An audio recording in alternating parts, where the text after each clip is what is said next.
Hello, my name is Christopher Kerr, and I am an author of historical fiction. Or, as I often say, is it? Because my books are based on meticulous historical research, the results of which I quite often find shocking. But I expose revelations and questions of history that haven't been properly answered or explained, or maybe in a more sinister manner, covered up. And you know what? I do not think it is right to censor history as perhaps the more woke or PC elements might wish us to do today.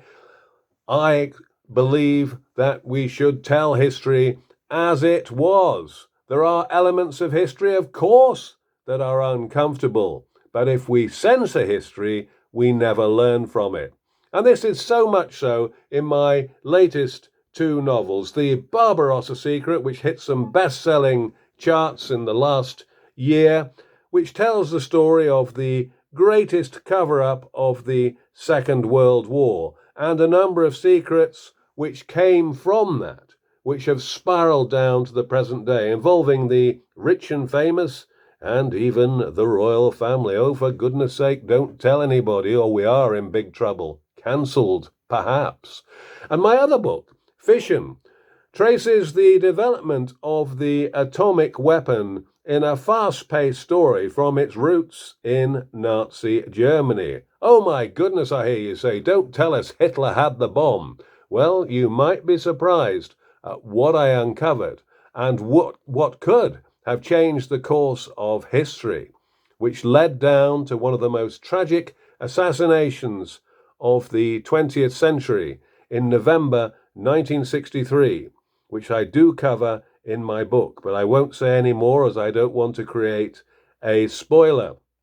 Well, today we're turning back the clock to the Second World War.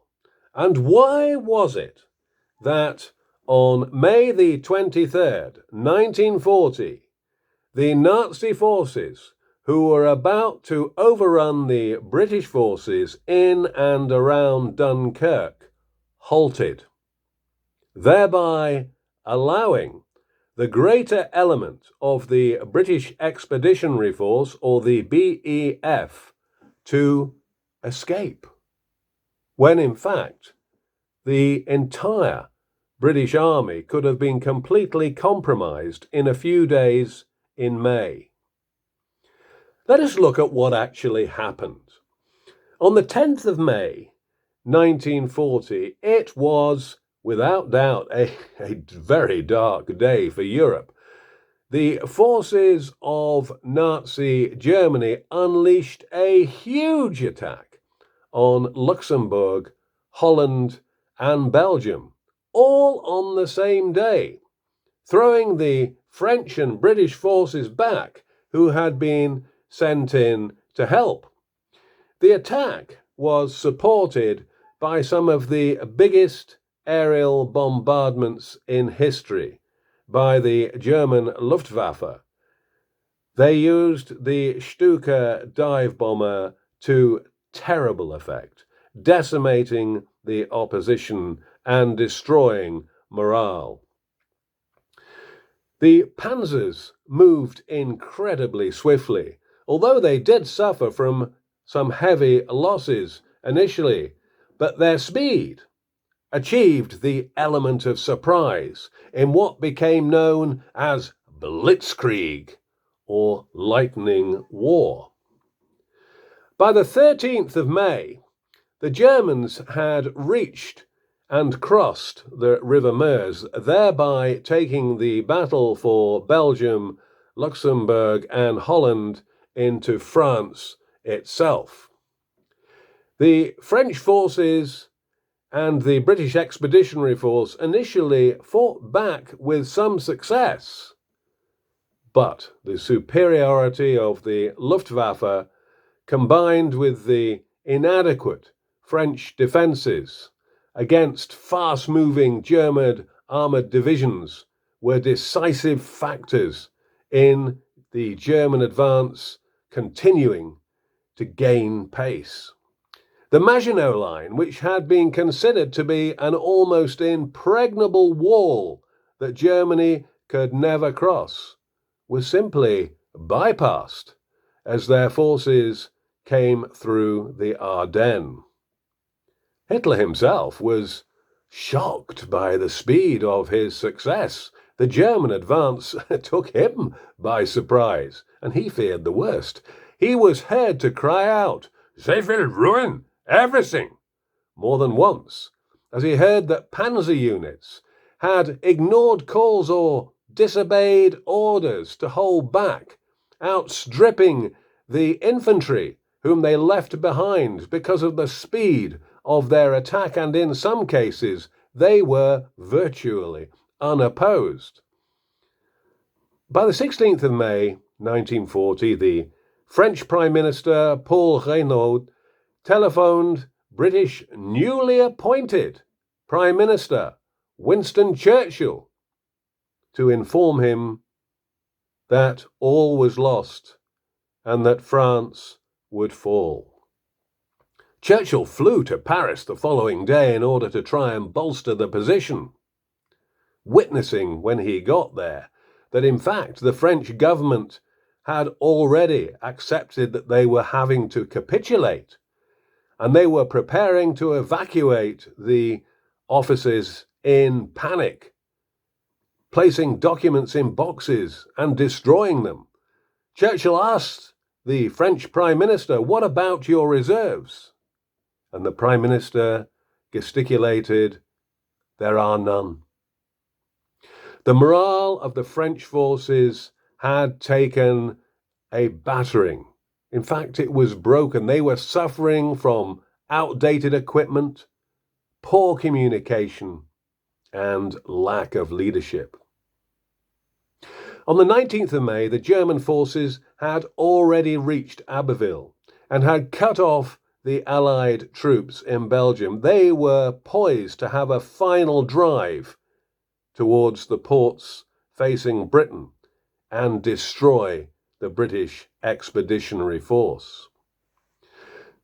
On the 21st of May 1940, after a partially successful counterattack by the British at Arras, the Germans panicked and hesitated, with Generalfeldmarschall von Runstedt, the German commander, issuing a halt order to advancing forces.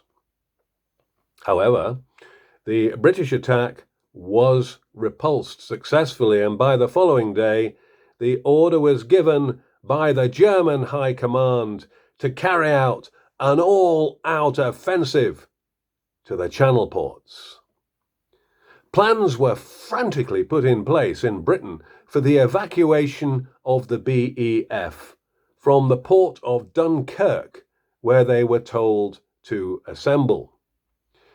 German commanders, including Rommel, were confident that the BEF could be eliminated within days, leaving Britain's military strength utterly compromised, and the way open for an invasion of Britain. However, something surprising happened. On the evening of the 23rd of May, 1940, Hitler himself issued a halt order. This was to remain in place for 72 hours from the 24th of May. Panzer commanders were incredulous and frustrated, but they would not on this occasion, as they had done previously, disobey an order, a direct order, given by the Führer. Now, this is all covered in my book, The Barbarossa Secret, wherein Hitler, who never saw Britain as a natural enemy, sought peace, offering the British at this time what he described later as a sporting chance. He drafted a secret message which was conveyed to Winston Churchill and copied to King George VI. The king immediately favoured peace in order to save lives. And he was supported in that by many leading figures in society. But Churchill would have none of it. This led to the first of two potential constitutional crises, and even a secret plot was hatched to depose Winston Churchill as Prime Minister and have him forcibly detained in Canada. This would have been the greatest challenge to the position of Prime Minister since the English Civil War, a challenge to the authority of Parliament, which had previously occurred under the reign of King Charles I in 1642, which had led to his demise and his eventual execution. The first of two crises, I said. The next such crisis occurred the following year, after the Deputy Führer of Germany, Rudolf Hess, flew to Britain, offering further peace terms in May 1941.